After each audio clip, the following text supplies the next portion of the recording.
El estudio de hoy es un estudio que es el más básico en el desarrollo de la persona, sin la cual difícilmente nosotros podemos obtener el estar algún día en plena salvación.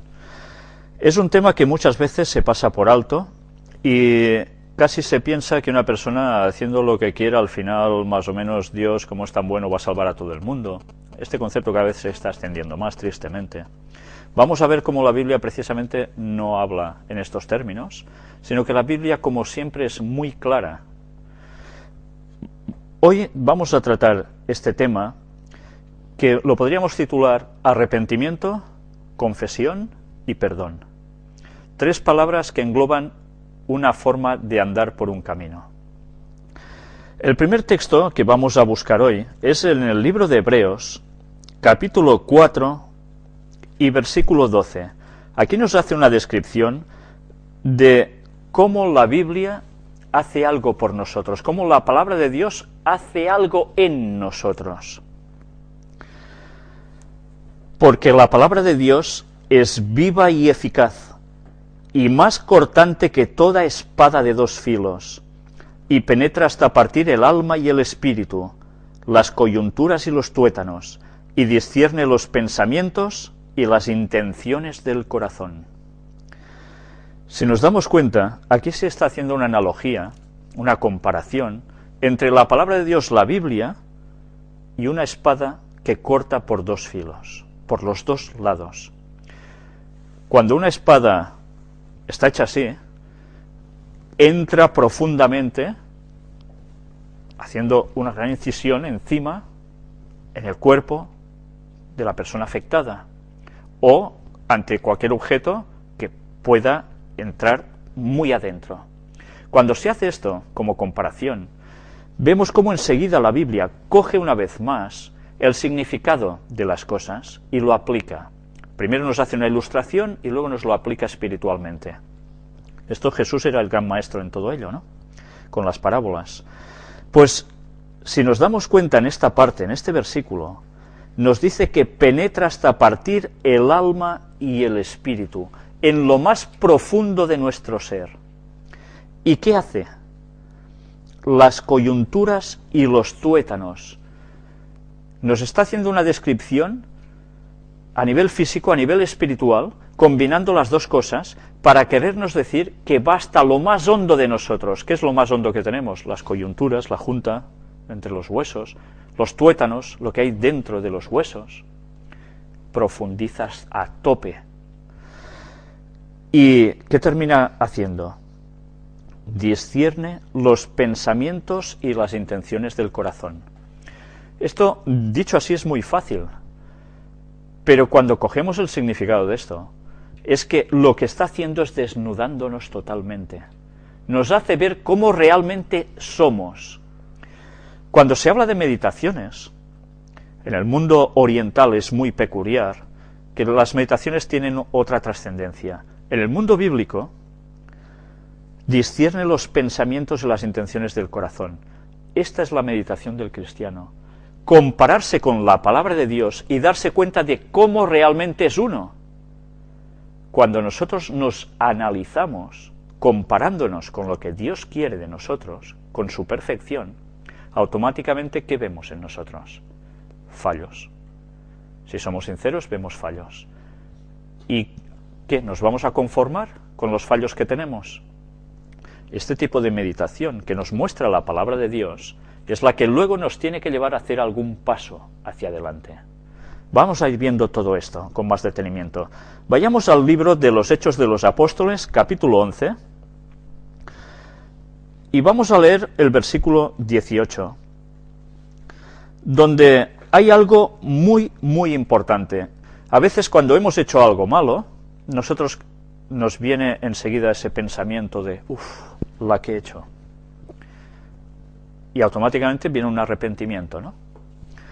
Pero, ¿este arrepentimiento es algo que nos sale innato a nosotros? ¿Es algo instantáneo de nosotros? Este versículo nos va a desvelar algo muy interesante. Entonces, oídas estas cosas, callaron y glorificaron a Dios diciendo, y mirad que está en exclamación, de manera que también a los gentiles ha dado Dios arrepentimiento para vida. El arrepentimiento no es algo innato nuestro, sino que Dios mismo nos lo pone dentro. A veces decimos, no, es que yo soy muy bueno, yo no mato, yo no robo, yo no sé qué. Pero el arrepentimiento, cuando hacemos algo malo, no es algo que surja de nosotros porque sí, porque nuestra tendencia natural no es el bien, es el mal, y eso lo heredamos desde el Edén. Pero Dios pone en las personas, a través del Espíritu Santo, el pensar, he ido muy mal, y he de solucionarlo, he de hacer algo. Pero duele. Si Dios no pusiera ese sentimiento en el propio ser humano, ningún ser humano tendría arrepentimiento. O sea que ni eso es un privilegio que tenemos nosotros porque somos así. No. Somos muy dioses, dicen algunos, ¿no? Somos dioses. No. Esa parte divina viene del exterior hacia nosotros, no surge en nosotros. Es muy distinto.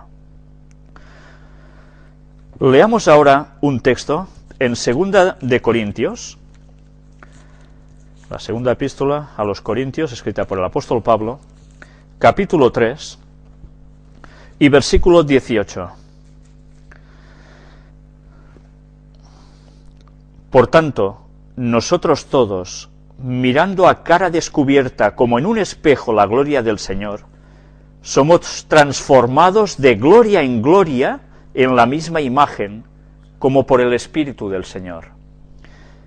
¿Cómo cambiamos nosotros? ¿A través de qué? Aquí se nos habla de un espejo. Nosotros nos miramos como en un espejo, a cara descubierta. Y a partir de allí, en un espejo, ¿qué vemos? Uy, estoy despeinado de aquí. Bueno, no es mi caso, ¿no? Porque es difícil que me despeine.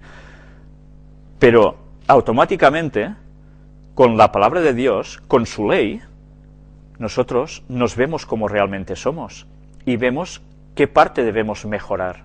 Esto es lo que hace la palabra de Dios por nosotros. Pero mirad que hay algo más. Cuando nosotros contemplamos la gloria del Señor,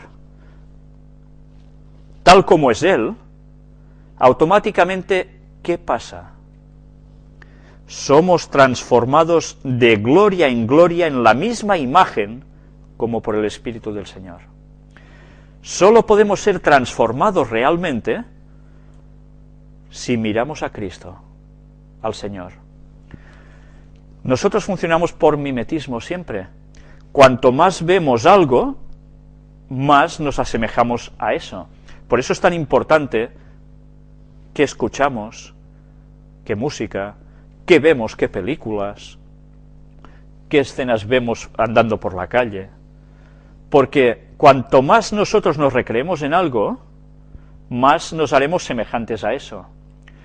Si todo el mundo, su verdadero ídolo, no fueran gente del fútbol, o tertulianos, o cualquier tontería, y fuera Cristo su centro vital, qué distinto sería el mundo. Porque nosotros nos conformaríamos al carácter de Cristo. Queremos arreglar el mundo muchas veces con partidos políticos, con sindicatos, con... No, el mundo no se arregla así. El mundo solo se arregla poniéndonos en consonancia con Dios. Leamos ahora el ejemplo práctico de cuando una persona ha hecho su vida, más o menos, y llega un momento en que le sucede algo que lo hace recapacitar. Y a partir de allí emprende un camino distinto, un regreso a Dios. Leamos una parábola de Jesús, que es quizás, no sé si la más conocida, pero al menos una de las más conocidas, que se encuentra en el libro, en el Evangelio de Lucas, capítulo 15, y versículos del 11 al 32. Es conocida como la parábola del Hijo Pródigo. Esta parábola, hasta muchos no creyentes la conocen. Vamos a leerla primero con detenimiento y luego iremos viendo hasta qué punto este es el camino que nos marca Dios para volver a Él. Cuando leamos esto, no pensemos solo en las personas que, mira, antes eran creyentes, pasaron a llevar una vida disipada totalmente y luego regresan a Dios. Esto puede ser aplicado a esto. Pero pensemos también en las personas que jamás han conocido a Dios en verdad. En personas que nunca han tenido el conocimiento de Cristo. Y que llega un momento en que también hay algo que les da el entendimiento y van a la casa de Dios. Vamos a leer esta parábola y luego iremos entrando en detalles con ella. Jesús, hablando, también dijo, un hombre tenía 2 hijos, y el menor de ellos dijo a su padre, Padre, dame la parte de los bienes que me corresponde, y le repartió los bienes. Mirad, el hijo se acerca y le pide al padre, dame lo que me corresponde. Y el padre, ¿qué dice? Anda, niño, cuando seas mayor ya te daré lo tuyo, cuando yo me haya muerto. ¿Las herencias se dan en vida? Muy difícilmente, ¿eh? Las herencias se dan cuando el padre ha fallecido. Este chico es muy atrevido, muy osado. Va a pedir lo que le pertocará en un futuro, ya dando a su padre por finiquitado. Y el padre le dice, no, niño, olvídate. No. Dice que el padre le repartió los bienes. Es un padre especial, ¿eh? Pero esto lo dice el menor de los hijos. No muchos días después, juntándolo todo el hijo menor, se fue lejos a una provincia apartada, y allí desperdició sus bienes viviendo perdidamente. Se llevó todo, imaginaros que se lleva todas sus posesiones, y me voy. Ahora diríamos, se lleva su tarjeta de crédito, de tal banco y del otro, y así ya va a todas partes porque tiene todo allí. Pues se llevó todo y vivió perdidamente. Y cuando todo lo hubo malgastado, vino una gran hambre en aquella provincia y comenzó a faltarle. Se lo ha gastado todo, de modos muy mal invertidos. Hay que vivir la vida, diríamos ahora, ¿eh? ¿Cuántas veces cuando hablamos con otras personas? La vida son 4 días, hay que vivirla, venga, mujeres, no sé qué, no sé cuánto, juergas. Esto los hombres, las mujeres más o menos lo mismo, no cambia mucho, ahora ya actualmente. Y, bueno, después llega un momento en que se le termina el dinero, se le acaban las amistades, se le acaban todos esos chupones, esas personas que son tan amigos tuyos cuando las cosas te van bien y que luego a la hora de la verdad, cuando las cosas cambian, esas amistades son vanas, totalmente absurdas, pero que te han llevado a la perdición. ¿Cuánta gente no se reúne con amigos y empieza a ponerse en droga? O a beber alcohol o a fumar, porque así, pues esto hace sociedad, hace el ser alguien entre... ¿Sí? Lo que están haciendo es llevarse a la perdición. Pues este chico más o menos, en esos tiempos, hizo algo parecido, aplicado a su tiempo, por supuesto. Y llega un momento en que el texto nos sigue hablando. Y ahora estamos en un momento que me he pasado la página.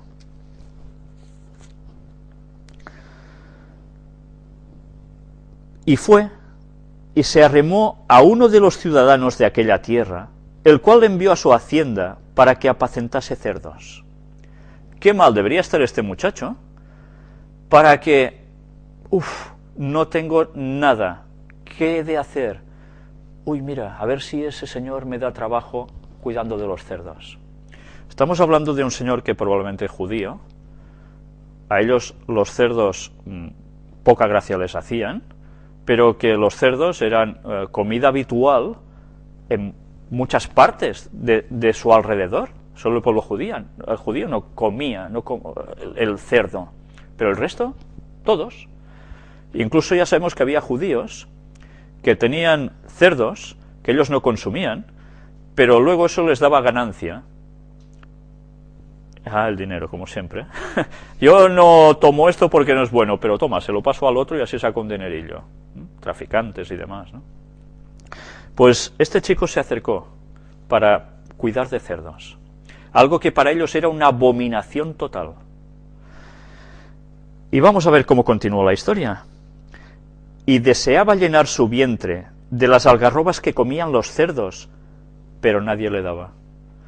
¿Hasta qué punto debería haber quedado sin dinero, nada de comida, y veía a los cerdos comer esas algarrobas y él, uy, sí la pillo, ¿no?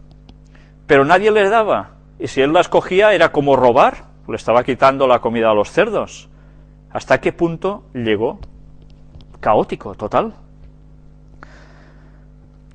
Y ahora viene la parte importante.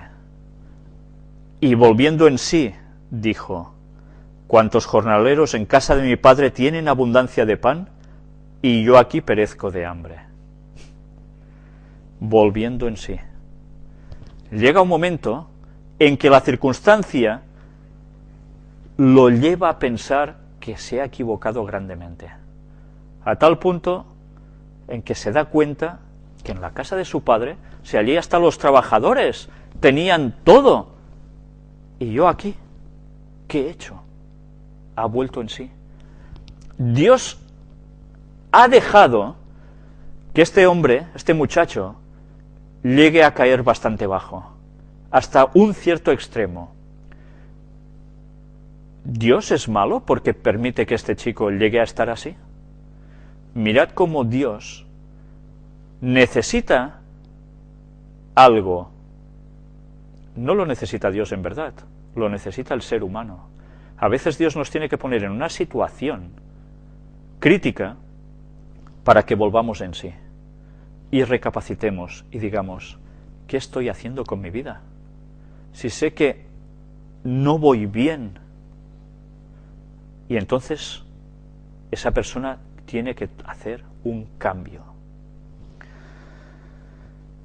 Y él dice, el chaval: me levantaré e iré a mi padre y le diré: Padre, he pecado contra el cielo y contra ti. Ya no soy digno de ser llamado tu hijo. Hazme como a uno de tus jornaleros. El chico estaba dispuesto a humillarse. Después de todo ese tiempo que había estado fuera, que no sabemos cuánto era, este muchacho piensa en ir a su padre y decirle: he pecado contra el cielo y contra ti, Padre, he pecado. ¿Y él qué esperaba del padre? ¿Qué podíamos esperar de un padre ante un hijo cuando el hijo se ha arrepentido? Luego veremos lo que sucede. Y una vez ha pensado esto, dice, y levantándose, vino a su padre, y cuando aún estaba lejos, lo vio su padre, y fue movido a misericordia, y corrió, y se echó sobre su cuello y le besó. ¿Os dais cuenta de la importancia de este texto? El chico va andando hacia su casa, por el camino que debería pensar: ¿cómo me va a recibir mi padre con todo lo que he hecho, que le he desgraciado la hacienda? Y se da cuenta de algo que lo sorprende. El padre está atento. El padre siempre está oteando el horizonte, pensando en ese hijo que antes estaba con él y se fue a la perdición. Y el padre lo ve ¿cuándo? ¿Cuando lo tiene aquí? No, lo ve de lejos. ¿Y qué hace? Movido a misericordia, el padre va corriendo hacia el hijo. ¿Y qué hace? ¿Le pega un guantazo? No. Como si no hubiese hecho nada a ese hijo, se echa sobre el cuello y le besa. Yo no sé si estáis pillando la imagen de ese Padre que es Dios, que hagamos hecho las tonterías que hayamos hecho, Él siempre está pendiente de nosotros, esperando ese regreso de su Hijo, ese regreso nuestro, de cada uno de nosotros. Y a tal punto que el amor que tiene olvida todo lo que hemos hecho. Y el hijo le dijo: Padre, he pecado contra el cielo y contra ti, y ya no soy digno de ser llamado tu hijo. Pero el padre dijo a sus siervos: Sacad el mejor vestido y vestidle, y poned un anillo en su mano y calzado en sus pies, y traed el becerro gordo y matadlo y comamos y hagamos fiesta. porque mi hijo muerto era, y ha revivido, se había perdido y es hallado. Y comenzaron a regocijarse. ¿Veis en algún momento una recriminación del padre al hijo? ¿Sabéis? Esto a veces a mí me deja inquieto. Tantas veces nosotros recriminamos a Dios porque pasamos malas situaciones, que a veces es por nuestra propia culpa, a veces no, depende, y lo primero que hacemos, si Dios existiera, no pasaría esto. Una reacción muy típica en nuestro mundo común. Este chico se da cuenta de que hay cosas que le han sucedido y que le eran necesarias. Fue necesario que regresase en sí, que una situación le pusiera con confrontación de su vida, y así poder reaccionar. Dios sabía que eso era necesario. A veces Dios tiene que permitir que nosotros pongamos el pie en un cubo para que aprendamos una lección. Pero ¿cuántas veces nosotros directamente culpamos a Dios de las cosas? No somos conscientes de que en este mundo hay algo más. Nuestras propias decisiones, que a veces son totalmente erradas, y Satanás, que también nos lleva a hacer lo malo. Ya veis la reacción del padre. El padre en ningún momento recrimina absolutamente lo más mínimo. Al contrario, se dirige enseguida a sus siervos y les dice que preparen todo para hacer una gran fiesta. Y su hijo mayor estaba en el campo, y cuando vino y llegó cerca de la casa, oyó la música y las danzas. Imaginaos al hijo, al mayor, que está haciendo su trabajo, va terminando el día, se va acercando hacia la casa, y empieza a oír musiquillas, todos contentos. Y él, ostras, ¿qué está pasando aquí? Y llamando a uno de los criados, le preguntó qué era aquello. Él le dijo, tu hermano ha venido y tu padre ha hecho matar el becerro gordo por haberle recibido bueno y sano. ¿Y cómo reacciona el hermano? Entonces se enojó y no quería entrar. Qué reacción, ¿eh? Yo me imagino a uno de mis hermanos de sangre, haciendo una cosa así, y que él regrese a casa, mi padre contento, y yo recriminando algo. O si esto me sucediera a mí, vivir esa situación. Qué cosas, ¿no? ¿Cómo puede ser que el hermano, que se ha criado con él a saber cuántos años, actúe con ese rechazo? Hay algo muy interesante, como una analogía, y ahora me dirigiría quizás a gente de iglesias cristianas. Muchas veces hay miembros que pertenecen a una denominación, y llega un momento que por circunstancias, o por lo que sea, esas personas se alejan, se van, ya no viven el cristianismo como teóricamente habían aprendido, y se pueden pasar quizás años fuera haciendo su vida, como se dice, ¿no? Y con el paso del tiempo, por circunstancias, resulta de que esas personas vuelven a esas iglesias. Y esto os lo digo porque yo lo he vivido, de ver personas que se habían alejado, luego regresar al cabo de años, y oír comentarios de teóricos hermanos decir, y ahora se ha pasado tantos años fuera, ahora vuelve, y ahora que nos querrá enseñar algo, y ahora querrá participar de lo nuestro, y ahora, ¿esto es cristianismo en verdad? Esta actitud es la misma del hermano mayor. ¿Cómo se puede ser tan ruin? Pues ojalá no caigamos en esto, porque lo que deberíamos hacer es alegrarnos por el regreso de nuestro hermano. Pero mirad cómo precisamente cuando él se enoja, pasa algo, sucede algo. Él no quiere entrar. Salió por tanto su padre y le rogaba que entrase. El padre le pedía, no, alégrate, festejemos juntos. Mas él respondiendo dijo al padre: he aquí, tantos años te sirvo, no habiéndote desobedecido jamás, y nunca me has dado ni un cabrito para gozarme con mis amigos. Una reprimenda, ¿no?, hacia el padre. Pero cuando vino este tu hijo, que ha consumido tus bienes con rameras, prostitutas, has hecho matar para él el becerro gordo. Ya estamos, la envidia. ¿Favoritismos? Ese es el favorito y yo. ¿Escalones distintos? ¿Niveles distintos? La reacción del padre, vamos a verla. Él entonces le dijo: hijo, tú siempre estás conmigo, y todas mis cosas son tuyas. Mas era necesario hacer fiesta y regocijarnos, porque este tu hermano era muerto y ha revivido, se había perdido y es hallado. La historia termina aquí. No nos habla de la posterior reacción del hermano mayor. No sabemos si el hermano mayor reacciona a favor o sigue en sus 13. No lo sabemos. Pero vemos la actitud del padre, que lo único que busca es la concordia entre todos, la unidad, el amor, y alegrarse cuando una persona que estaba alejada de la salvación que Dios le daba, vuelve al redil. Jesús habló mucho de volver al redil, ¿verdad? De cómo esa oveja que se iba y que él lo hacía todo para irla a buscar, y eso daba alegría. Pues ya veis, esta parábola es una parábola en la que todo el mundo se puede sentir identificado, porque a veces quizás nosotros toda la vida hemos sido creyentes y hemos hecho siempre más o menos lo bueno, pero a veces nosotros hemos hecho muchas tonterías. Yo el primero, cualquiera de nosotros habrá hecho.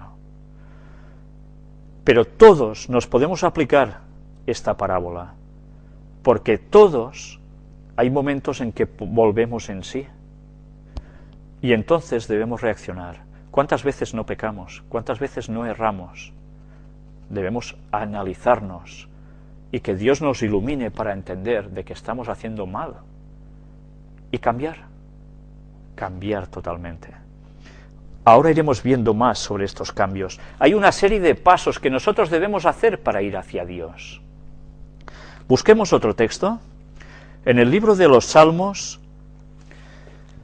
el más extenso de toda la Biblia, capítulo 139,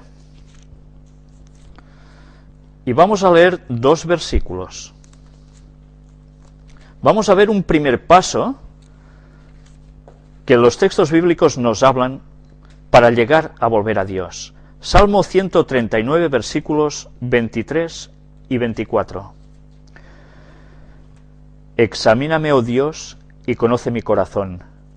Pruébame y conoce mis pensamientos, y ve si hay en mí camino de perversidad, y guíame en el camino eterno. Para mí es un texto precioso, la verdad. Está escrito tan poéticamente, pero es tan profundo. La persona tiene que ser consciente de que se tiene que poner en sintonía con Dios y permitirle a Dios que nos examine. Dios no necesita nuestro permiso para examinarnos, nos conoce de sobra, pero tiene que haber esa disposición nuestra para que Dios nos haga ese escáner y nos diga: mira, pam, de aquí fallas, de aquí fallas, de aquí fallas. Y nosotros, a partir de allí, es cuando hemos de empezar a hacer un cambio en nuestras vidas.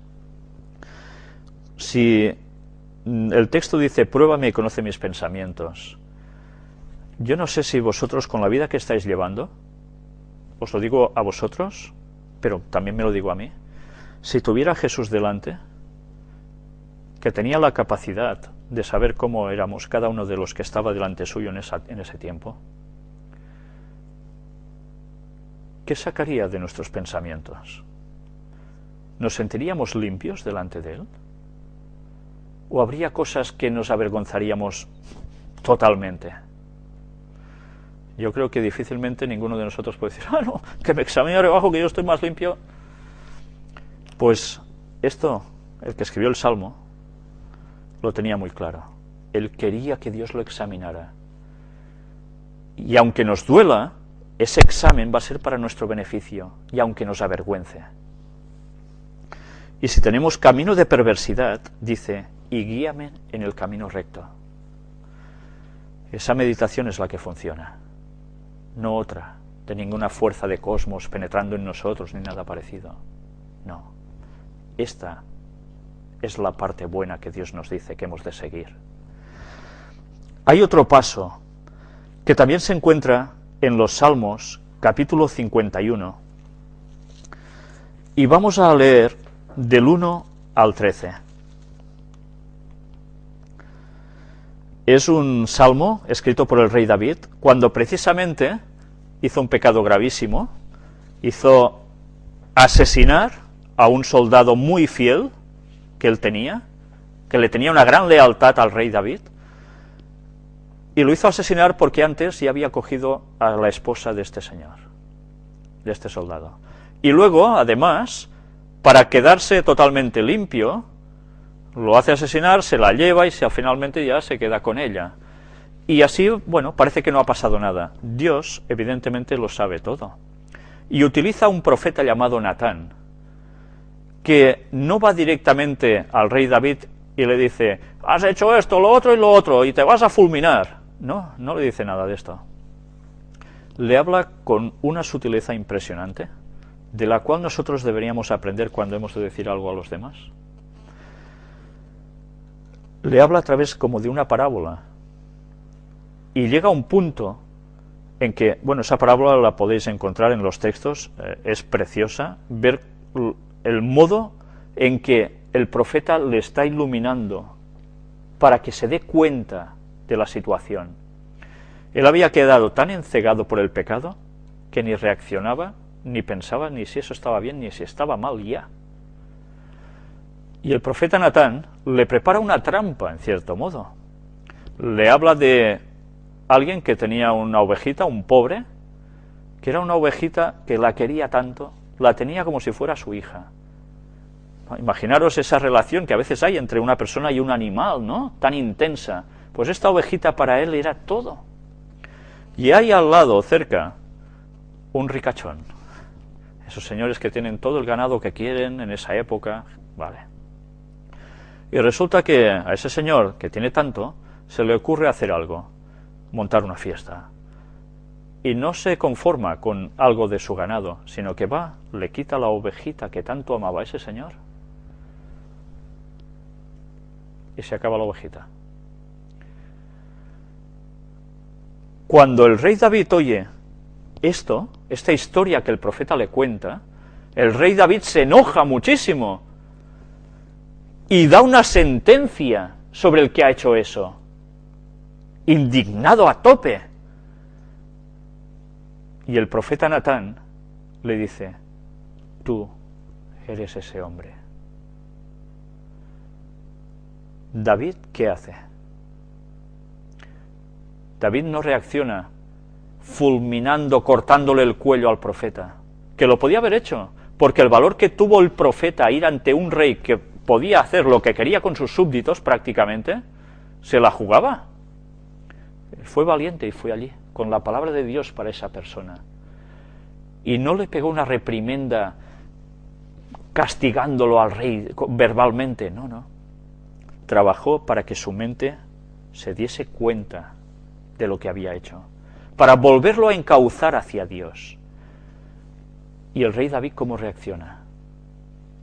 Rompe su corazón. Se da cuenta, se percata de la gran fatalidad que él ha hecho. ¿Y cómo reacciona el rey David? ¿Lo sabéis? El rey David, después de esto, escribe un salmo. Es un salmo precioso, un salmo en el cual todos nos podemos sentir identificados, porque aunque no hayamos hecho ese gran disparate doble que él hizo, quizás sí, a saber, cada uno sabe su vida, pero todos hacemos disparates. Vamos a ver qué escribe precisamente el profeta, que es el rey David, que también profetizó. En este salmo vamos a leer cosas maravillosas que todos nos podemos aplicar siempre. Ten piedad de mí, oh Dios, conforme a tu misericordia.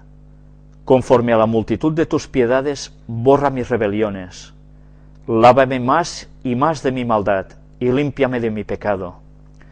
porque yo reconozco mis rebeliones, y mi pecado está siempre delante de mí. Contra ti solo he pecado, y hecho lo malo delante de tus ojos, para que seas reconocido justo en tu palabra, y tenido por puro en tu juicio. He aquí en maldad he sido formado, y en pecado me concibió mi madre. He aquí tú amas la verdad en lo íntimo, y en lo secreto me has hecho comprender sabiduría. Purifícame con hisopo y seré limpio, lávame y seré más blanco que la nieve. Hazme oír gozo y alegría, y se recrearán los huesos que has abatido. Esconde tu rostro de mis pecados, y borra todas mis maldades. Crea en mí, oh Dios, un corazón limpio, y renueva un espíritu recto dentro de mí. No me eches de delante de ti, y no quites de mí tu Santo Espíritu. Vuélveme el gozo de tu salvación, y espíritu noble me sustente. Entonces enseñaré a los transgresores tus caminos, y los pecadores se convertirán a ti. Yo no sé si lo veis realmente precioso. Este hombre se humilló ante Dios. Se dio cuenta de la magnitud de lo que había hecho. Y yo me lo imagino escribiendo esto con unas lágrimas tremendas. Ya sabéis que David era un hombre muy temperamental. Cuando él escribió esto estaba totalmente roto. Pero él, ¿qué hizo? ¿Se suicidó? No. El rey David no se suicidó por eso. El rey David pidió perdón a Dios. ¿Y quedó así? ¿Solo pidiendo perdón y ya está? No. El rey David hizo un cambio en su vida. Y de eso debemos aprender todos. Porque si personas que han llegado a tal extremo de maldad son capaces de cambiar, ¿cómo no lo podemos llegar a hacer el resto de la población que quizás no hemos llegado a ese punto que nos parece tan extremo? Pero Dios nos puede guiar a todos. Hay otro paso en el Salmo capítulo 32 y versículo 5, que es muy importante. Mi pecado te declaré, y no encubrí mi iniquidad. Dije, confesaré mis transgresiones a Jehová, y tú perdonaste la maldad de mi pecado. Mi pecado te declaré, y yo no lo encubrí. ¿Está hablando de mis pecados en plural? No, está hablando en singular. Lo cual quiere decir que nosotros debemos pedir perdón por los pecados que somos conscientes que hemos cometido, sea el que sea individualmente. ¿Cuántas veces se hacen oraciones de esas de Señor, perdona mis pecados? Y ya está. Claro, hay pecados que son conscientes, otros casi inconscientes. Pero Dios sabe que cuando hay alguno que nosotros hemos notado de verdad que hemos puesto la pata, ese pecado nos tiene que doler. Y ese pecado, específicamente, debemos pedirle a Dios que nos lo perdone. Esto, si nos estamos dando cuenta, no requiere una oración de pim pam y ya está, sino que requiere un acto de reflexivo por nuestra parte. Y esto nos tiene que hacer allegar a Dios, con tiempo. En el mundo de las prisas de hoy, necesitamos el tiempo para estar en comunión con Dios. Quizás nuestro tiempo lo malgastamos viendo teles, viendo tonterías, y el tiempo para la devoción de Dios, nada. Qué triste. En las fiestas de Navidad, ya sabéis, mañana Navidad, ¿cuánto tiempo se va a emplear en estar sentado en una mesa desde la mañana hasta la noche, comiendo casi sin parar, hablando de mil y una tonterías, en el día que teóricamente se celebra el nacimiento de Jesús, que ya sabéis que no es el 25 de diciembre cuando nació, probablemente fue el 11 de septiembre. Y en cambio, ¿cuánto tiempo estas personas van a dedicar a reflexionar, a pensar en ese hecho que dicen que recuerdan del nacimiento de Jesús, a analizar sus vidas y a cambiar? ¿Cuántas discusiones tontas no se generan a veces, y discusiones fuertes a veces entre familias, en una mesa de Navidad? Pues bien, debemos reflexionar mucho, porque la palabra de Dios con nosotros es muy clara. El libro que viene después de Salmos, Proverbios, escrito por el rey Salomón, el hijo precisamente del rey David, nos da otro paso más que debemos seguir.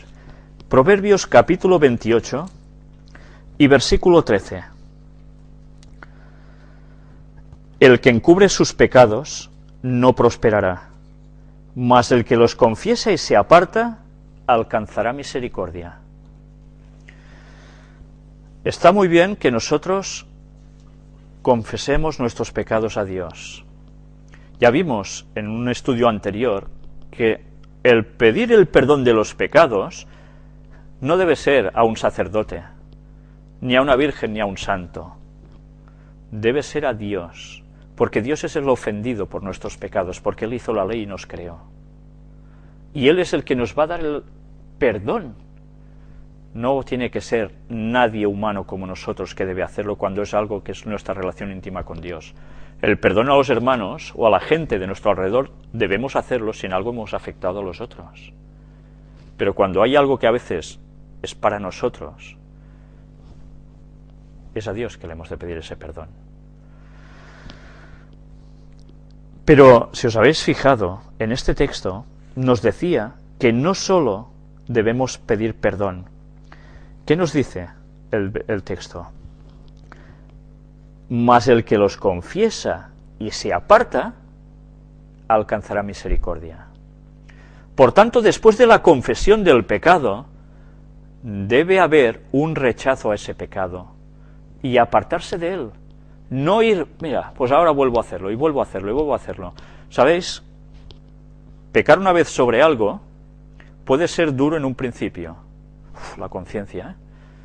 Pero la segunda vez va a ser más fácil. Y la tercera mucho más que la segunda. Porque la conciencia la vamos pisando. Y llegamos a ver como algo normal cosas que en verdad son pecado. Y que nos están afectando nuestros procesos mentales para llegar a ser de verdad cristianos y estar en comunión con Dios. Y a veces no lo valoramos lo suficiente. Hemos de pedir perdón, pero nos hemos de apartar de ese pecado. Si no, ¿qué queremos? ¿Tomarle el pelo a Dios? Otro texto, Primera de Juan, es la primera epístola de Juan, no el Evangelio de Juan, casi al final de nuestras Biblias, capítulo 1 y versículo 9. Si confesamos nuestros pecados, Él es fiel y justo para perdonar nuestros pecados y limpiarnos de toda maldad. Podemos pedirle a Dios el perdón de los pecados. ¿Y Dios qué hace? No te perdono. ¿Hace esto Dios? Dios es fiel y justo y puede limpiarnos de toda maldad. Dios no nos rechaza. Si nosotros somos sinceros, Dios no rechaza nunca al pecador. Y además nos limpia de toda maldad. ¿Cuál es el concepto de limpiarnos de toda maldad? Pues quiere decir que esas ganas de seguir cometiendo ese pecado tienen que desaparecer. Y Él lo va a generar también en nosotros ese rechazo. Pero además nos va a limpiar de ese pecado como si no lo hubiésemos hecho. Porque Él es el especialista en gomas de borrar. Porque es el especialista en borrar del libro, en ese registro que los ángeles hacen de nuestras vidas, de nuestras palabras, de nuestros pensamientos. Es el que puede borrar los errores que hemos cometido, o esos pecados. Y Dios lo hace muy a gusto esto, porque Él está deseando que nos pongamos en consonancia con Él. Pero para que seamos perdonados, no depende de Dios, depende de nosotros. Hay otro texto en la segunda epístola a los Corintios, capítulo 5 y versículo 17. Es un texto precioso. De modo que si alguno está en Cristo, nueva criatura es. Las cosas viejas pasaron. He aquí, todas son hechas nuevas. Todo lo antiguo nuestro, Dios lo pasa ya por alto. Eso ya es historia. A partir de ahora, empiezas de cero, nueva criatura. ¿Cuántas veces nosotros, cuando alguien nos ha hecho algo, eso queda aquí, y sí, vale, yo perdono pero no olvido, ¿cuántas veces esa famosa frase? Claro que ciertamente el recuerdo puede quedar, pero no deberíamos tener en cuenta para nada eso. Dios para nada tiene en cuenta eso de nosotros. ¿Por qué nosotros tenemos la tendencia a ser rencorosos? Esto no debe ser un sentimiento cristiano, eso debemos pulirlo de nuestras vidas. Porque si nosotros pensamos mal, ¿qué vamos a generar? Mal. Y todo lo que hacemos nos vuelve. Hay un proverbio que habla de esto. Pues eso deberíamos tenerlo presente. Dios nos hace nuevas criaturas. En el libro de Mateo, en el Evangelio de Mateo, el primer libro del Nuevo Testamento, capítulo 27, nos va a mostrar un error que nosotros debemos evitar plenamente en nuestra confesión. Mateo 27, del 3 al 5. Vamos a hablar de un personaje que es muy conocido hasta para los no creyentes, Judas. ¿Quién no ha oído hablar de Judas? Ese señor que estaba siendo uno de los 12 discípulos de Jesús, que es el que llevaba esa bolsa de las monedas de todos, porque Jesús vivía de los donativos que le daban para poder seguir haciendo su labor, al igual que los discípulos.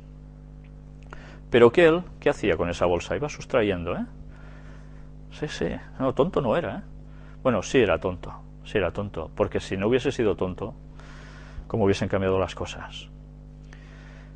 Por querer tener algo de posesión material, las cosas espirituales es igual. Y teniendo al lado a Jesús, Jesús sabía de Judas que era el más capaz de todos los apóstoles. Era más listo. Bien trabajado, Judas hubiese sido un portento del Evangelio. Pero Judas no quería ser un portento del Evangelio. Judas no quería cambiar. Y Jesús, aún y conociendo el interior de Judas, lo mantiene al lado de todos y a su lado siempre. Y además le da la economía del grupo. Y Judas, que debería haber aprendido cada lección de Jesús, como todos los otros 11, ¿lo hace? ¿La aprende, la lección? Llega un momento en que Judas traiciona hasta su propio maestro. Traiciona a su propio creador. Esto es increíble. Pues llega a hacerlo. Y lo hace por 30 monedas de plata. El precio que se pagaba por un esclavo era, si no recuerdo mal. Y, resulta que Judas ha entregado a Jesús, y él esperaba que Jesús, cuando ya fuera para estar detenido, reaccionara, sacara todo su poder, diese un golpe y dijera, se acabó, y ahora mando yo y me hago rey ya definitivamente. Judas buscaba eso. Y se queda impresionado cuando ve que Jesús, en vez de reaccionar haciendo golpes de karate, kung fu, no pega ni un puñetazo Jesús. ¿Qué hace Jesús?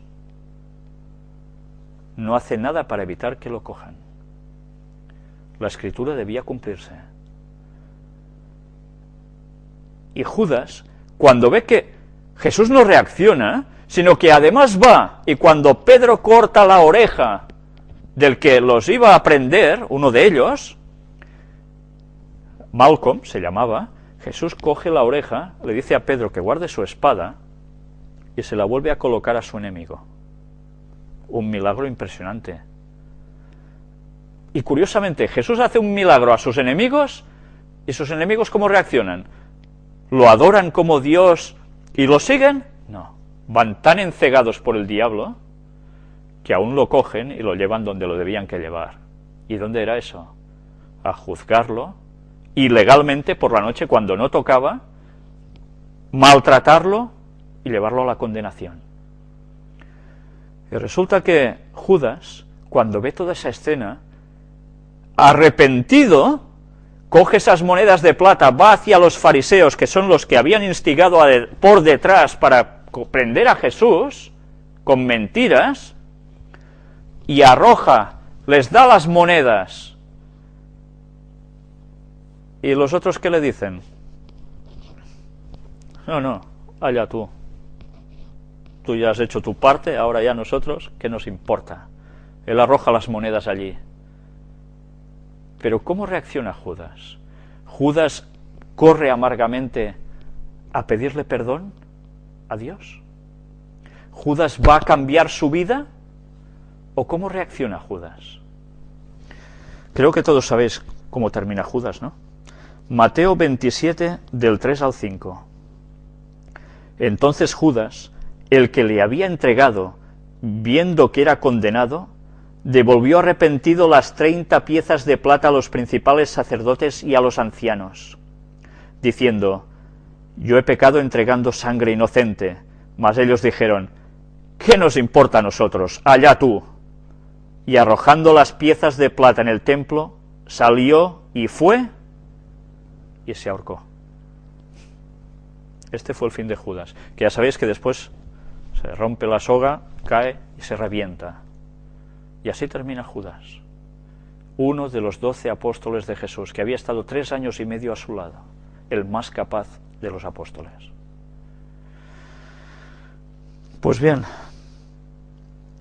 este es el arrepentimiento que nosotros debemos tener. Este es el arrepentimiento de la desesperación total, de que Dios no nos va a perdonar porque la hemos hecho tan grande. Vamos a ver ahora otro caso, también de un discípulo de Jesús.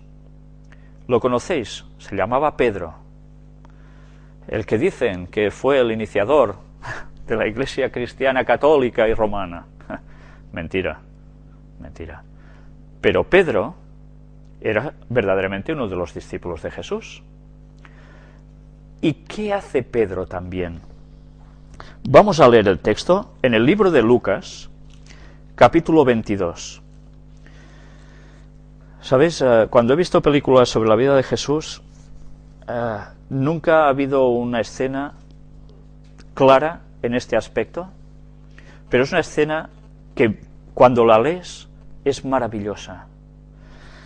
Vamos a leer todos estos versículos del 52 al 62 para coger la situación en la que sucede todo y ver además la reacción de este hombre.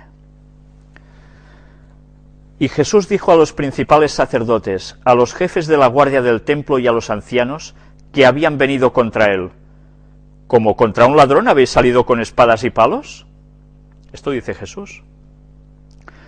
Habiendo estado con vosotros cada día en el templo, no extendisteis las manos contra mí, mas esta es vuestra hora y la potestad de las tinieblas. ¿Quién es la potestad de las tinieblas? Satanás. Él sabía que Satanás estaba utilizando a esas personas para hacer la peor de las labores. Iban a por Cristo. Y prendiéndole, le llevaron y le condujeron a casa del sumo sacerdote, y Pedro le seguía de lejos. Ya os podéis imaginar la escena. Pedro le seguía de lejos. Cuando han prendido a Jesús, Pedro le sigue de lejos. ¿Cómo puede ser?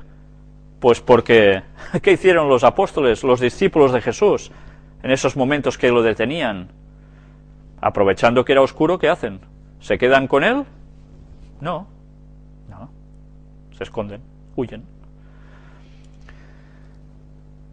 Pedro, sí, se ha ido, pero lo está siguiendo de lejos. Está viendo que llevan a Jesús hacia un lugar, y él, entre árbol y árbol, entre lugar y lugar, se va acercando, va siguiendo.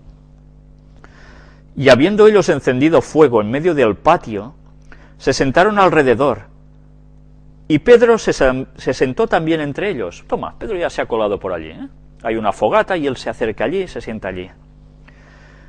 Pero una criada, al verle sentado al fuego, se fijó en él y dijo: también éste estaba con él. Pero él lo negó diciendo: mujer, no lo conozco. ¿Qué hizo Pedro? Mintió. Estaba negando a su maestro. Un poco después, viéndole otro, dijo: tú también eres de ellos. Y Pedro dijo: hombre, no lo soy. 2 mentiras ya, ¿eh? 2 negaciones. Como una hora después, otro afirmaba diciendo: verdaderamente también este estaba con él, porque es Galileo. Por el acento lo conocían. Ahora aquí en España se conoce el que es catalán, el que es vasco, el que es andaluz, porque hay distintos dejes. Entonces, los galileos tenían un deje distinto. Uy, como es Galileo, y el maestro era Galileo, tú también eras de ellos, ¿eh? ¿Y qué, cómo reacciona? Y Pedro dijo, hombre, no sé lo que dices. Y enseguida, mientras él todavía hablaba, el gallo cantó. Imagínate el gallo, ¿eh? ¿Qué pasa cuando sucede esto? Entonces, vuelto el Señor, Jesús miró a Pedro, y Pedro se acordó de la palabra del Señor que le había dicho, antes que el gallo cante, me negarás 3 veces. Y patam, a la tercera canta el gallo. Curiosamente, cuando leemos esto, a veces no nos damos cuenta y podemos pensar, mira, claro, Jesús está allí, lo tiene por allí delante y está esperando que cante el gallo para decirle, ¿tú qué? ¿Era así la situación? No. A Jesús lo tenían cogido, lo estaban juzgando, lo estaban abofeteando, maltratando totalmente. ¿Y sabéis qué estaba haciendo Jesús? Jesús hacía, ¡ay, que me haces daño! ¡Ay, no sé qué! ¿Hacía esto Jesús? No. Jesús no se estaba preocupando por él. Jesús, cuando oye el gallo que canta, se gira para mirar a Pedro y se despreocupa totalmente de todo lo que le estaba pasando a él. Y al mirar a Pedro, ¿qué pasa con Pedro? ¿Por qué mira a Pedro entonces?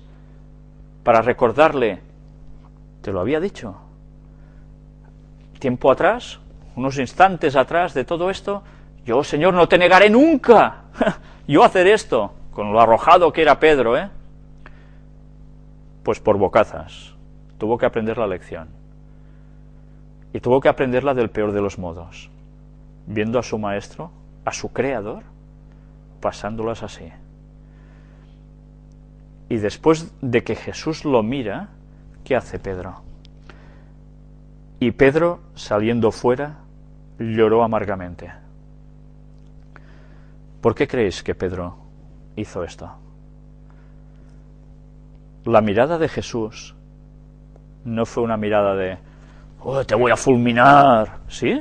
¿Esa era la mirada de Jesús? ¿Eso es lo que partió el corazón de Pedro? No. La mirada de Jesús, aislándose de lo que le estaba sucediendo a él, era estar pensando en la salvación de Pedro. Y Jesús no lo mira con odio ni reprimenda de nada, sino que la mirada de Jesús, con todo el amor hacia Pedro, es lo que parte el corazón de Pedro. Porque se da cuenta que Jesús, a pesar de lo que está haciendo él, Jesús lo ama. Y eso lo parte por la mitad a Pedro. ¿Y Pedro qué hace? Sale corriendo a llorar. ¿Coge una soga y se cuelga a Pedro? Judas lo hizo. Prácticamente la situación era la misma, no variaba mucho más. Pedro está partido de corazón porque sabe lo que ha hecho. Pero Pedro ha aprendido la lección. ¿Y Pedro qué pasa a ser después? Pasa a ser uno de los puntales de entre los 12 discípulos. Solo hay uno que lo supera grandemente, quizás, por la magnitud de todo lo que hizo, y fue el que se añadió después a los 12 discípulos, que fue el apóstol Pablo. Pero Pedro fue un puntal. Si Pedro se hubiese suicidado pensando, Dios no me va a perdonar, ¿hubiese obtenido la salvación? No. Pedro podrá ser salvo porque aceptó su error, aceptó que había pecado y buscó el perdón aún habiendo negado a su maestro. ¿Cuántas veces nosotros no negamos a Jesús? ¿Cuántas veces nosotros podemos hablar a otras personas de Dios y nos callamos, quizás por miedo al ridículo? Uy, claro, como estamos en una sociedad tan atea, que todo el mundo hace su vida y si oye que tú crees, eres un bicho raro. O cualquier situación de nuestra vida que estamos haciendo mal y sabemos que lo hacemos mal y seguimos. ¿Estamos negando a Jesús? Porque Él vino a morir por nosotros para que pudiésemos ser salvos. Y todas las bofetadas que le dieron, las veces que le pusieron la corona de espinas sobre la frente, clavándolo después en la cruz, después de haber pasado latigazos continuamente. Y nosotros, después de que nuestro Creador hace eso por nosotros, seguimos pecando. ¿Sabéis? Ellen White escribió que ojalá nosotros recordásemos cada día, dedicándole un buen rato de nuestro día, 1 hora aproximadamente, a recordar las escenas de cuando Cristo fue prendido y todo el proceso hasta ser crucificado y morir por nosotros. Si nosotros meditásemos en esas escenas, ¿cuántas tonterías dejaríamos de hacer? ¿Cuántas? Pero no, la vida que llevamos es ver tele hasta el final, hasta que no podemos más, luego despertarnos tarde, como corriendo enseguida para ir al trabajo. ¿Dónde está nuestro crecimiento en Dios? ¿Cómo queremos cambiar y querer que la gente vaya a Cristo si nosotros mismos no hacemos cambios en nuestra vida? Pero aprendamos de Pedro. Pedro se arrepintió y cambió.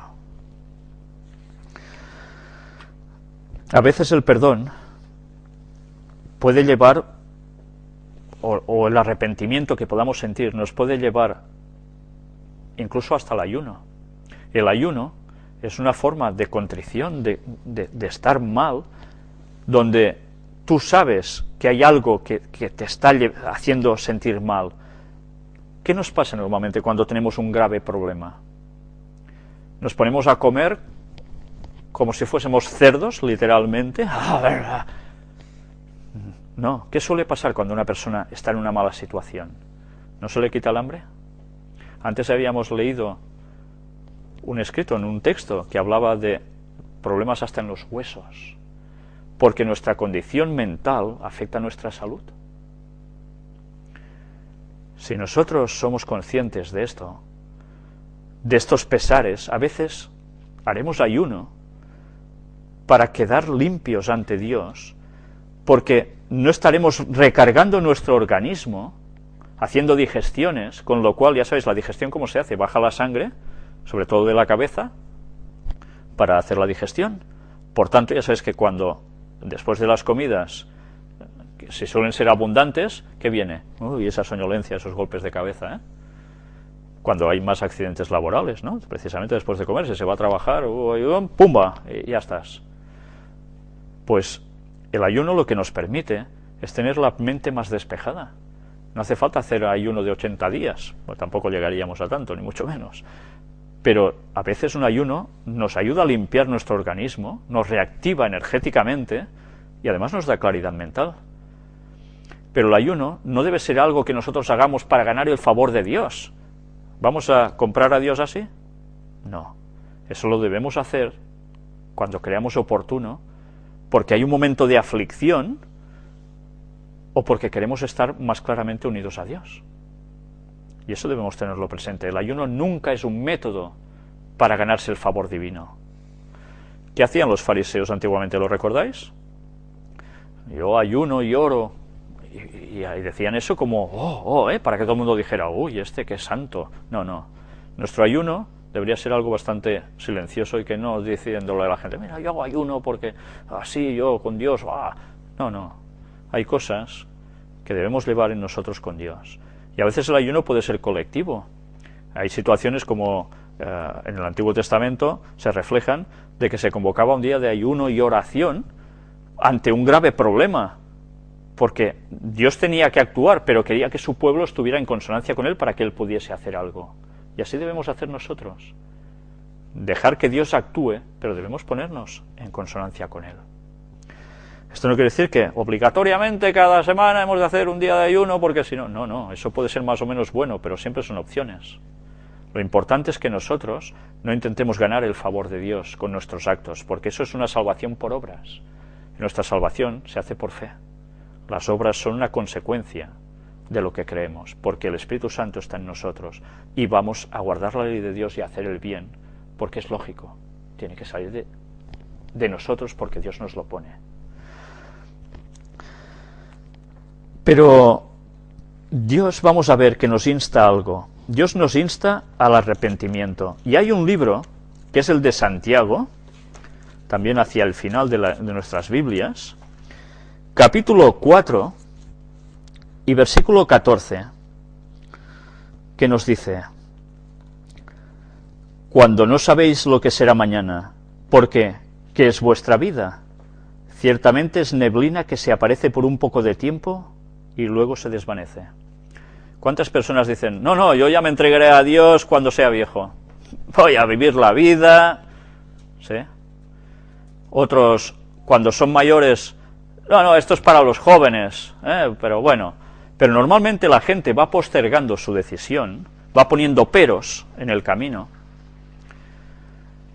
creyéndose que son dueños de su tiempo. Nosotros no somos dueños de nuestro tiempo. En cualquier momento, nuestra vida se puede terminar. ¿Qué dice el texto? ¿Que nuestra vida es qué? ¿Dura 80 millones de años? ¿Pone esto el texto? ¿Que somos inmortales innatamente? No. El texto nos dice que pasamos en un momento, como una neblina. A la que sale el sol, la neblina se va. Nuestra vida es igual. Y tanta chulería que podemos llevar, y tanto egocentrismo, y tantas cosas. Si es vanidad absoluta. Esta vida es trámite. Nos preparamos para ir con Dios. ¿De qué sirve hacer grandes castillos en el aire? De nada. Todo lo que hacemos son castillos en el aire. Nosotros hemos de trabajar para la eternidad. Segunda de Corintios, capítulo 6, versículos 1 y 2.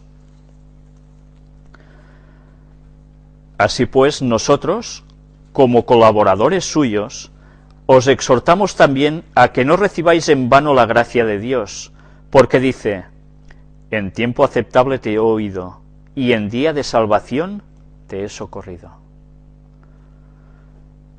¿Cuándo nos dice Dios que reaccionemos? Ahora. No esperemos a reaccionar a 80 años. Dios quiere nuestra salvación. Nuestra vida no es nuestra. Nos la ha dado Dios, y en el momento que pase cierta situación, nuestra vida se termina. Si Jesús no vuelve antes y estamos vivos, y somos unos de los 144.000 que habla el Apocalipsis, que estará en pie esperando el retorno de Cristo, vamos a morir, como todo el resto de las personas que han pasado por este mundo. ¿Y si hemos dejado nuestra salvación de lado por intereses tontos, sea dinero, sea placeres, sea lo que sea? ¿Y luego qué? ¿Perderemos la eternidad y encima culparemos a Dios? Vamos a terminar con un texto que se encuentra en el libro de Romanos, capítulo 5, y que nos tiene que hacer pensar bastante. Bueno, ¿sabes? Vamos a dejarlo. Vamos antes a ver dos textos más que creo que son interesantes que veamos. Vayamos al Salmo 90. Quizás nos vamos a alargar un poquito más, pero creo que vale la pena que tratemos estos dos textos. Salmo capítulo 90, versículos del 9 al 12. Porque todos nuestros días declinan a causa de tu ira.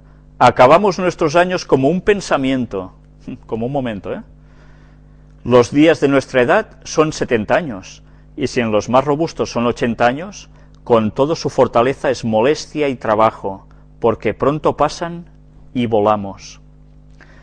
¿Quién conoce el poder de tu ira y tu indignación según que debe ser temido? Enséñanos de tal modo a contar nuestros días, que traigamos al corazón sabiduría. Vivir 70, 80 años suele ser lo máximo, algunos pasan un poco más, pero tampoco con holgura. ¿Y después qué? ¿Nuestra vida es solo esto? ¿No es absurdo acaso esto? Y otros no llegan ni a esto. Otros se han muerto de mucho antes. ¿Y qué? ¿Y después qué? La eternidad es lo que nos importa en verdad. Y nosotros vamos valorando nuestra vida por lo de ahora. Qué pena.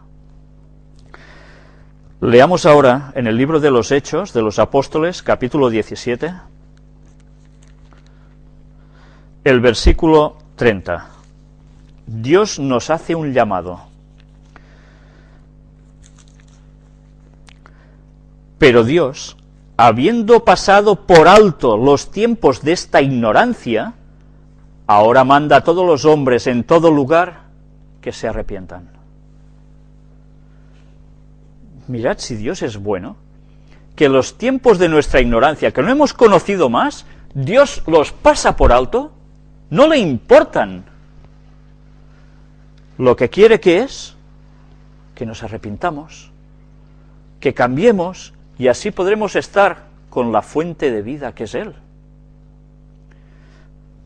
Qué reacios somos a veces a reaccionar, ¿eh? Qué reacios. Pero bien, no me gustaría terminar sin este texto que antes os decía, el de Romanos capítulo 5, que es quizás, bueno, otro de los textos preciosos de verdad. Capítulo 5, versículo 1. Justificados pues por la fe, tenemos paz para con Dios por medio de nuestro Señor Jesucristo. La paz que tanto el mundo busca, paz de conflictos, paz familiar, paz personal. La paz solo la podemos conseguir a través de Dios, por medio de nuestro Señor Jesucristo. Y todo esto justificados por fe. Él ha muerto por nosotros, Él ha pagado la culpa por nosotros. Solo pide de nosotros que le pidamos perdón y que cambiemos, que queramos esa transformación de la personalidad. Nada más. Pero tantas veces nos gusta ser como somos. Si nos viéramos con los ojos de Dios. Madre mía. Pues bien, no esperemos a que el perdón de Dios pase de nuestras vidas. Ahora tenemos la oportunidad, ahora es el momento. El próximo tema, si Dios quiere, que vamos a tratar va a ser precisamente eso, la transformación de la personalidad, cuando Dios empieza a actuar en nosotros. Pues bien, que Dios nos ayude a caminar de verdad hacia Él, porque Él nos está esperando con los brazos abiertos, no con ánimo de ponernos el dedo en el ojo ni rechazarnos para nada. No, Él quiere que estemos con Él y seamos felices de verdad. Dios nos ayude a ello. Gracias.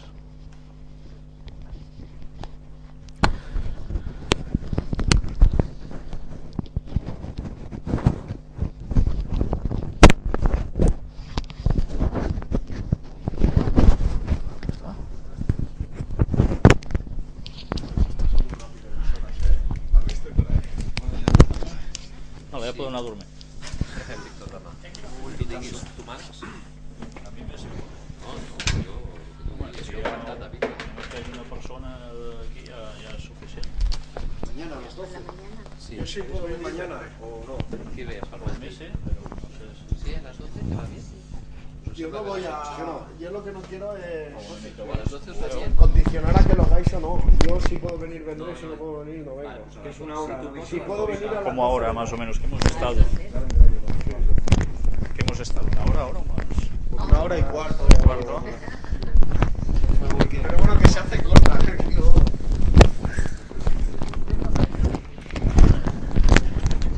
Bueno, hasta mañana.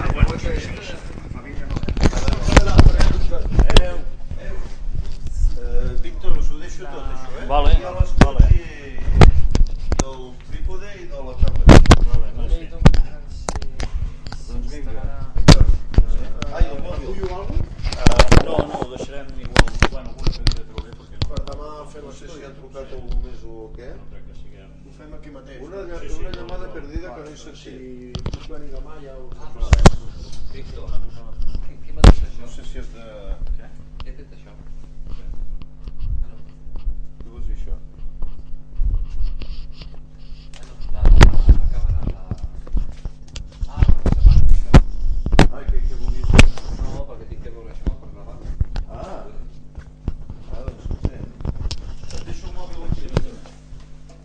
demà, doncs, val? Vale, Bueno, jo no podré venir demà. Bueno, doncs, Bon Nadal. bon Nadal i fins dissabte, si no Fins vol. dissabte, si Déu vol, encara serà que està. Bueno, divendres ens reunirem, no?, si podem. Sí, Sí, divendres Vale, sí, a vale. les Doncs 5:30. ja ens anirem veient per aquí la setmana. Vagi Vagi bé. bé, agafa. Adéu. Què vols veure per aquí, dius? No, home, perquè tinc que... Ah, val. Bueno, ja saps com va això, no? Per demà, vull dir... Sí. Tu mateix. Al final va ser... El que tinc la dubte, nen, Hòstia, em sembla que al tancar a l'aparell s'ha espatllat la gravació. Al final de todo, entre ellos mismos se la no. Jo tinc la dubte de que ens falta un fil d'aquí al vídeo. Perquè aquest fil ve aquí. I d'aquí on va? A l'ordinador. Però no va al vídeo. Ho estava pensant quan en Víctor estava parlant. I em fa l'efecte que això havia d'haver anat connectat al vídeo. Que l'Oriol em penso que va connectar el fil d'aquí al vídeo. Saps què vull dir? Ara el so no estarà enregistrat. El so no estarà enregistrat. És que no l'ha de l'opció de gravar-la. No ho has gravat? No l'ha l'opció. Però no has carregat el DVD. Ara l'has de carregar, no? El DVD. Sí, però no sé si l'apagar això s'ha anat, no sé si era per Si això. tu has apagat primer. Jo l'he pagat, sí, però ho anava a fer i ha separat tot el que Y después vine a ver mi hermana. Pero claro, la voy a tener que estar. 16, porque no haga muchos trenes ni nada. Me viene a buscar guías de No, esclar. Però ara tu el vídeo l'has de rebobinar, vull dir, l'has de processar. Sí, però no em deixa fer res. Mira, no em deixa fer res. Ai, carai. Déu-n'hi-do. Tenien que haver fet la prova abans.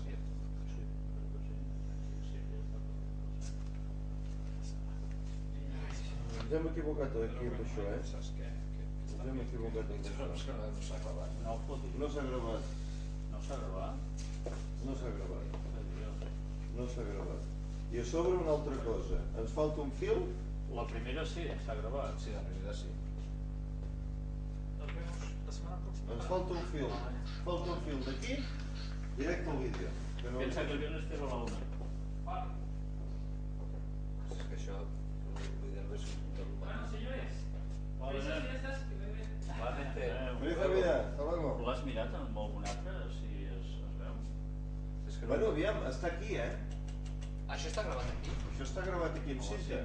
Per això ho fem, perquè si no, per si falla. Clar, ja ha fallat, això està gravat aquí en cinta. Vale, i com es pot passar llavors això? No sé, l'Àngel ho feia. No sé com. Vale, aquí, menys mal. Però aquí està gravat tot, el so i la imatge. Bueno, doncs anem a fer la prova ara per demà. Passa que demà penseu que... Vale, llavors això el tindria que anar. Bueno, sí, però ara s'ha de canviar la cinta, perquè si no, si fem servir aquesta, perdem això, Tens una altra cinta nova? Sí, tinc una altra cinta allà. Escolta, aquest que ve de... No, però aquest ve de la caixeta aquesta. No, aquest estava aquí. Estava just No, auricular. no, però aquest ve de la caixa. Aquest no ens interessa. Vale, Aquest no ens interessa. Espera, llavors escolta una cosa. Jo perquè ara... I de la caixa va allà. Ah, espera, a veure què passa, Espera. 0,30. És que veus? No, mira, no et dono l'opció de gravar. És com si no es hagués gravat. No sé què passa. Jo només et dic això, que aquí darrere té entrades d'àudio Sí, que han de venir fins aquí. un segon. Aquí el micro. Això hi ha el micro aquí. Sí. Aquí hi ha el micro. Aquesta sala. I ara això va aquí. No toquis molt, no? Perquè si demà... No, aquesta és prou. Hòstia, no sé, Josep, tio, és que jo d'això no sé. Això ha d'anar al revés. Mira, el que ara està aquí Sí. hauria d'anar al vídeo i això hauria d'anar endollat aquí. Està al revés, això. Confesso. Veus? això ha d'anar al vídeo Fes-ho i ho i provem ara. això s'ha de treure i posar aquí, perquè aquest cable és el mateix, no? Vale, fes-ho i ho provem. Està al revés, això. Això m'ho va endollar l'Àngel de pressa i potser va equivocar. Això ha de venir aquí. Això ha de venir aquí. I ara això sense el seu lladre, que el lladre no serveix, ha de venir aquí a l'àudio. El blanc i el vermell. Blanc i vermell, tots els són d'àudio, blanc i vermell. Això sé, Sí, bueno, informàtica sí, però... és que hi ha dos fils aquí. Bueno, és igual. Ara sí que grava, perquè la imatge la grava aquest cable i el so grava aquest, amb el vídeo. Doncs anem a fer un momentet la prova. Té l'altre d'allò, l'altra cinta. Aquí en tinc un altre jo. Aquest DVD que tens aquí girar, Aquest és teu, eh? no l'altre, el que tens aquí davant teu. Aquest és meu. Ostres, quin susto, nen? No, aquí està gravat, vull dir que tranquil Quin susto. que està aquí gravat. Així, aquest que tinc jo aquí, quin és? Aquest és el de... El d'ara. principi, sí. Ah, el primer, Sí. Vale. Vale, i aquest està gravat i té una altra cinta. Sí, no, això... No, però ja... Això estava aquí dintre. No, el que teòricament tenia de quedar gravat, on està? Això està aquí. S'ha de treure. I a veure si a casa mirant i s'ha quedat gravat. És que és curiós perquè no vol dir treure, tio. Això ja havia passat alguna vegada. I fins que no li peta no surt. És anar provant fins